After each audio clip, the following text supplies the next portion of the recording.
नमस्कार। तो गाइस, स्वागत है आप सभी का जीके के बेहतरीन प्लेटफॉर्म पर। तो साथियों, आज की क्लास में हमने 25 मोस्ट इंपोर्टेंट क्वेश्चन लिए हैं जो कि 2024 में होने वाले सभी एग्जाम्स के लिए काफी फायदेमंद रहेंगे। इसलिए सभी साथी वीडियो में लास्ट तक हमारे साथ बने रहना। बिना किसी देरी के शुरू करते हैं आज की क्लास। तो देखिए, आज का हमारा फर्स्ट क्वेश्चन, कथकली शास्त्रीय नृत्य किस राज्य से शुरू हुआ था? तो बताइए कि कथकली शास्त्रीय नृत्य है तो इसकी शुरुआत किस राज्य से हुई थी? तो साथियों, कथकली शास्त्रीय नृत्य की शुरुआत केरल राज्य से हुई थी। तो ऑप्शन डी यहाँ पर इसका राइट आंसर होगा। याद रखिए, कथकली शास्त्रीय नृत्य की शुरुआत केरल राज्य से हुई थी। तो गाइज, केरल राज्य का है जो कथकली शास्त्रीय नृत्य वहां का प्रसिद्ध नृत्य है। अभी देखिए नेक्स्ट क्वेश्चन, संतोष ट्रॉफी किस खेल से संबंधित है? बताइए कि संतोष ट्रॉफी का संबंध किस खेल से है? तो साथियों, संतोष ट्रॉफी का संबंध फुटबॉल से है। तो ऑप्शन ए यहाँ पर इसका राइट आंसर होगा। याद रखिए, संतोष ट्रॉफी का संबंध फुटबॉल से है। अभी देखिए नेक्स्ट क्वेश्चन, युआन किस देश की मुद्रा है? बताइए कि युआन है जो ये किस देश की मुद्रा है? तो साथियों, युआन चीन देश की मुद्रा है। तो ऑप्शन डी यहाँ पर इसका राइट आंसर होगा। याद रखिए, युआन चीन देश की मुद्रा है। अभी देखिए नेक्स्ट क्वेश्चन, निम्नलिखित में से कौन सा एलपीजी का प्रमुख घटक है? बताइए कि एलपीजी का प्रमुख घटक कौन सा है? तो साथियों, एलपीजी का प्रमुख घटक प्रोपेन है। तो ऑप्शन सी यहाँ पर इसका राइट आंसर होगा। बहुत इंपॉर्टेंट क्वेश्चन है, याद रखिए, एलपीजी का प्रमुख घटक प्रोपेन है।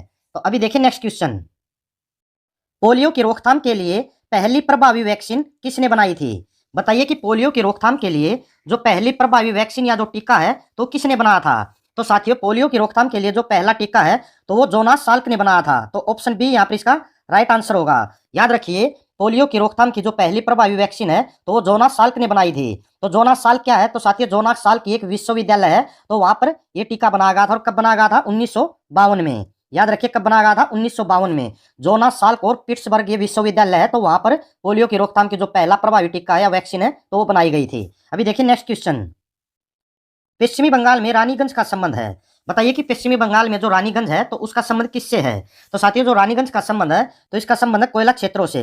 तो ऑप्शन ए यहाँ पर इसका राइट आंसर होगा। पश्चिमी बंगाल के रानीगंज में ज्यादा मात्रा में कोयला वहां से निकाला जाता है, तो इसलिए इसका रानीगंज का जो संबंध है किससे है? कोयला क्षेत्रों से। अभी देखिए नेक्स्ट क्वेश्चन, जोजिला दर्रा जोड़ता है। तो बताइए कि जो जोजिला दर्रा है कारगिल जिले में स्थित है तो वो किसको जोड़ता है? तो साथियों, जोजिला दर्रा श्रीनगर और लेह को आपस में जोड़ता है। तो ऑप्शन ए यहाँ पर इसका राइट आंसर होगा। जोजिला दर्रे को बर्फीले बर्फीले तूफान दर्रे के नाम से भी जाना जाता है। तो किसके नाम से जाना जाता है इसको? बर्फीले तूफान दर्रे के नाम से भी इसको जाना जाता है। तो याद रखिए, जोजिला दर्रा श्रीनगर और लेह को आपस में जोड़ता है और इसे बर्फीले तूफान दर्रे के नाम से भी जाना जाता है। अभी देखिए नेक्स्ट क्वेश्चन, कौन सी नियुक्ति भारत के राष्ट्रपति के अधिकार में नहीं है? बताइए कि इनमें से किसकी नियुक्ति है जो भारत का राष्ट्रपति नहीं करता है? तो साथियों, लोकसभा अध्यक्ष है जो इसकी नियुक्ति भारत का राष्ट्रपति नहीं करता है। लोकसभा अध्यक्ष की नियुक्ति कौन करता है? इसकी नियुक्ति करता है लोकसभा के सदस्य है। कौन करते हैं इसकी नियुक्ति? लोकसभा के सदस्य। जो भारत का राष्ट्रपति होता है वो सिर्फ लोकसभा अध्यक्ष के चुनाव की जो तारीख होती है सिर्फ उसको नियुक्त करता है, बाकी इसकी नियुक्ति नहीं करता लोकसभा अध्यक्ष की। भारत का जो मुख्य न्यायाधीश होता है इसकी नियुक्ति भी कौन करता है? भारत का राष्ट्रपति। और जो वित्त आयोग का अध्यक्ष होता है उसकी भी नियुक्ति भारत का राष्ट्रपति करता है। और थल सेना अध्यक्ष की नियुक्ति भी भारत का राष्ट्रपति करता है। यानी कि इन तीनों की नियुक्ति कौन करता है? भारत का राष्ट्रपति। और जो लोकसभा अध्यक्ष का जो अध्यक्ष होता है, लोकसभा अध्यक्ष, तो उसकी नियुक्ति कौन करता है? लोकसभा के सदस्य। भारत का जो राष्ट्रपति होता है वो सिर्फ लोकसभा अध्यक्ष के चुनाव की तारीख नियुक्त करता है, बाकी इसकी नियुक्ति नहीं करता है। तो ऑप्शन डी यहाँ पर इसका राइट आंसर होगा। अभी देखिए नेक्स्ट क्वेश्चन, एंजाइम होते हैं। बताइए एंजाइम क्या होते हैं? मानव शरीर के अंदर होता है लगभग 75,000 के आसपास होते हैं। कितने? 75,000 के आसपास। तो ये क्या होते हैं? तो साथियों, यहाँ पर इसका आंसर होगा प्रोटीन। तो ऑप्शन डी यहाँ पर इसका राइट आंसर होगा। याद रखिए, एंजाइम क्या होते हैं? तो एंजाइम प्रोटीन होते हैं। अभी देखिए नेक्स्ट क्वेश्चन, मानव शरीर की सबसे बड़ी मिश्रित ग्रंथि है। तो बताइए कि मानव शरीर की सबसे बड़ी जो मिश्रित ग्रंथि है वो कौन सी है? तो साथियों, मानव शरीर की जो सबसे बड़ी मिश्रित ग्रंथि है तो वो है अग्नाशय। तो ऑप्शन सी यहाँ पर इसका राइट आंसर होगा। अभी यहाँ पर अगर ये पूछ लिया जाए कि मानव शरीर की सबसे बड़ी ग्रंथि कौन सी है, तो साथियों फर्क समझिए, जो मिश्रित ग्रंथि है वो है अग्नाशय। अगर ये पूछ लिया जाए कि सबसे बड़ी ग्रंथि कौन सी है, तो सबसे बड़ी ग्रंथि है लीवर। लीवर, या आप इसको यकृत भी बोल सकते हो, लीवर या यकृत। सबसे बड़ी ग्रंथि कौन सी है? लीवर। और सबसे बड़ी मिश्रित ग्रंथि कौन सी है? अग्नाशय। तो याद रखिए, सबसे बड़ी मिश्रित ग्रंथि अग्नाशय और सबसे बड़ी ग्रंथि है जो मानव शरीर की वो है लीवर। अभी देखिए नेक्स्ट क्वेश्चन, किलोवाट घंटा एक यूनिट है। बताइए कि जो किलोवाट घंटा है वो किसकी यूनिट है? तो साथियों, किलोवाट घंटा किसकी यूनिट है? ऊर्जा की यूनिट है। तो ऑप्शन ए यहाँ पर इसका राइट आंसर होगा। जो किलोवाट घंटा है ये ऊर्जा की एक यूनिट है। अभी देखिए नेक्स्ट क्वेश्चन, मरकरी कौन सी धातु है? बताइए कि मरकरी है ये किस धातु में आती है, यानी कि कौन सी धातु है मरकरी? तो साथियों मरकरी है द्रव धातु। तो ऑप्शन डी यहाँ पर इसका राइट आंसर होगा। याद रखिए मरकरी द्रव धातु है। किस में आती है? द्रव धातु के अंदर आती है मरकरी। अभी देखिए नेक्स्ट क्वेश्चन। कौन सा स्थान भारत में पुर्तगालियों का मुख्यालय था? तो बताइए कि भारत में जब पुर्तगाली आए थे तो उन्होंने अपने मुख्यालय की स्थापना कहां पर की थी? तो साथियों पुर्तगालियों ने भारत में जो अपने मुख्यालय की स्थापना की थी वो की थी गोवा के अंदर। तो ऑप्शन ए यहाँ पर इसका राइट आंसर होगा। याद रखिए पुर्तगालियों ने भारत में अपना मुख्यालय गोवा में स्थापित किया था। अभी देखिए नेक्स्ट क्वेश्चन। भारतीय संसद में लोक लेखा समिति का अध्यक्ष होता है। बताइए कि भारतीय संसद की जो लोक लेखा समिति है तो इसका अध्यक्ष कौन होता है? तो साथियों भारतीय संसद की जो लोक लेखा समिति है तो इसका अध्यक्ष होता है विपक्षी दल का नेता। तो ऑप्शन ए यहाँ पर इसका राइट आंसर होगा। काफी इंपॉर्टेंट क्वेश्चन, बहुत बार एग्जाम में आ चुका है ये, तो याद रखिए भारतीय संसद की जो लोक लेखा समिति है तो इसका अध्यक्ष होता है विपक्षी दल का नेता। अभी देखिए नेक्स्ट क्वेश्चन। वायु में हाइड्रोजन जब जलने लगती है तब पैदा करती है। बताइए कि वायु के अंदर हाइड्रोजन जब जलने लगती है तो तब क्या पैदा होती है उसके जलने से? तो साथियों वायु में हाइड्रोजन जब जलती है तो उससे जल पैदा होता है। तो ऑप्शन बी यहाँ पर इसका राइट आंसर होगा। याद रखिए वायु में हाइड्रोजन जलने पर जल पैदा होता है। अभी देखिए नेक्स्ट क्वेश्चन। बाल पेन किस सिद्धांत पर काम करता है? बताइए कि जो बाल पेन होता है तो वो किस सिद्धांत पर काम करता है? तो साथियों बहुत इंपॉर्टेंट क्वेश्चन है। तो बाल पेन किस सिद्धांत पर काम करता है? तो बाल पेन करता है पृष्ठीय तनाव के सिद्धांत पर। तो ऑप्शन डी यहाँ पर इसका राइट आंसर होगा। याद रखिए बाल पेन पृष्ठीय तनाव के सिद्धांत पर काम करता है। अभी देखिए नेक्स्ट क्वेश्चन। भारत में सूफीवाद का संस्थापक कौन था? साथियों बहुत इंपॉर्टेंट क्वेश्चन है। 2023 में भी बहुत बार ये काफी एग्जाम में पूछा गया और 2024 में भी आपको ये क्वेश्चन कहीं ना कहीं देखने को मिलेगा।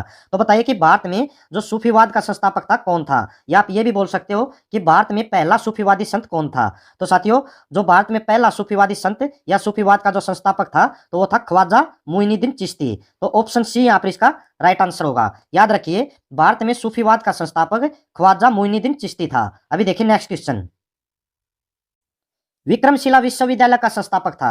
बताइए कि विक्रमशिला विश्वविद्यालय की स्थापना है वो किसने की थी? तो साथियों विक्रमशिला विश्वविद्यालय की स्थापना की थी धर्मपाल ने। तो ऑप्शन डी यहाँ पर इसका राइट आंसर होगा। और इसकी स्थापना कहां पर की थी? तो साथियों विक्रमशिला विश्वविद्यालय की स्थापना बिहार के भागलपुर जिले में की थी। कहां पर? बिहार के भागलपुर जिले में किसने की थी? धर्मपाल ने। तो याद रखिए विक्रमशिला विश्वविद्यालय की स्थापना धर्मपाल ने बिहार के भागलपुर जिले में की थी। अभी देखिए नेक्स्ट क्वेश्चन।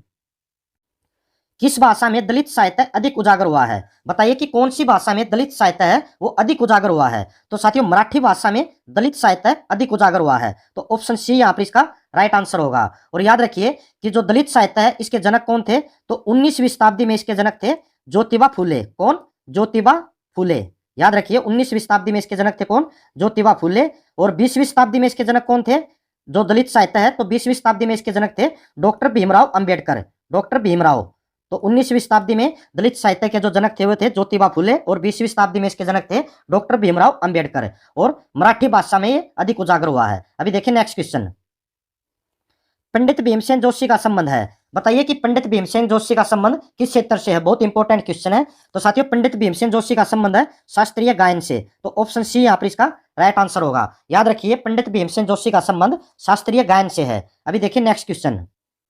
मोहिनी अट्टम नृत्य विकसित हुआ। बताइए कि मोहिनी अट्टम नृत्य भारत के किस राज्य में विकसित हुआ?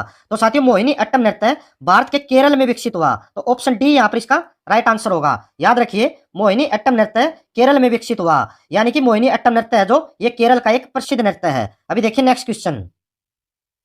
पल्लव राजाओं की राजधानी क्या थी? बताइए कि पल्लव राजाओं की राजधानी क्या थी? तो साथियों पल्लव राजाओं की राजधानी कांचीपुरम थी। तो ऑप्शन सी यहाँ पर इसका राइट आंसर होगा। इंपॉर्टेंट क्वेश्चन है, याद रखिए पल्लव राजाओं की राजधानी कांचीपुरम थी। अभी देखिए नेक्स्ट क्वेश्चन। दिव्य जीवन संघ के संस्थापक कौन थे? बताइए कि दिव्य जीवन संघ की स्थापना है वो किसने की थी? तो साथियों दिव्य जीवन संघ के संस्थापक थे स्वामी शिवानंद। तो ऑप्शन बी यहाँ पर इसका राइट आंसर होगा। और जो दिव्य जीवन संघ है तो इसकी स्थापना कब की गई थी? तो साथियों इसकी स्थापना की थी 1936 में। कब की गई थी इसकी स्थापना? 1936 में। तो याद रखिए दिव्य जीवन संघ की स्थापना स्वामी शिवानंद ने 1936 ईस्वी में की थी। तो अभी देखिए नेक्स्ट क्वेश्चन। वैदिक काल में सामाजिक विभाजन का आधार था। बताइए कि वैदिक काल में सामाजिक विभाजन किस आधार पर किया जाता था? तो सबसे पहले ये समझिए सामाजिक विभाजन होता क्या है। तो साथियों सामाजिक विभाजन होता है कि समाज के अंदर किसी भी वर्ग के साथ उसके लिंग, रंग, रूप या जाति या भाषा के आधार पर जो भेदभाव किया जाता है तो उसको ही सामाजिक विभाजन बोलते हैं। तो वैदिक काल में जो सामाजिक विभाजन है तो वो किस आधार पर किया जाता था? तो वैदिक काल में सामाजिक विभाजन व्यवसाय के आधार पर किया जाता था। तो ऑप्शन सी यहाँ पर इसका राइट आंसर होगा। याद रखिए वैदिक काल में सामाजिक विभाजन व्यवसाय के आधार पर किया जाता था। अभी देखिए नेक्स्ट क्वेश्चन, निम्नलिखित में से कौन विजयनगर राज्य का संस्थापक था? बताइए कि विजयनगर की स्थापना वो किसने की थी? तो विजयनगर कहां पर है? विजयनगर है कर्नाटक के अंदर। तो उसकी स्थापना किसने की थी? तो साथियों विजयनगर की स्थापना की थी हरिहर ने। तो ऑप्शन बी यहाँ पर इसका राइट आंसर होगा। याद रखिए विजयनगर का संस्थापक कौन था? हरिहर। तो साथियों ये थे आज के हमारे most 25 important question. I hope आपको क्लास पसंद आई होगी। तो डेली ऐसी क्लास देखने के लिए आप हमारे साथ जुड़िए। तो जाने से पहले सभी साथी एक बार चैनल को सब्सक्राइब जरूर कर लेना और वीडियो पर एक प्यारा सा लाइक कर देना और ज्यादा से ज्यादा वीडियो को शेयर करना।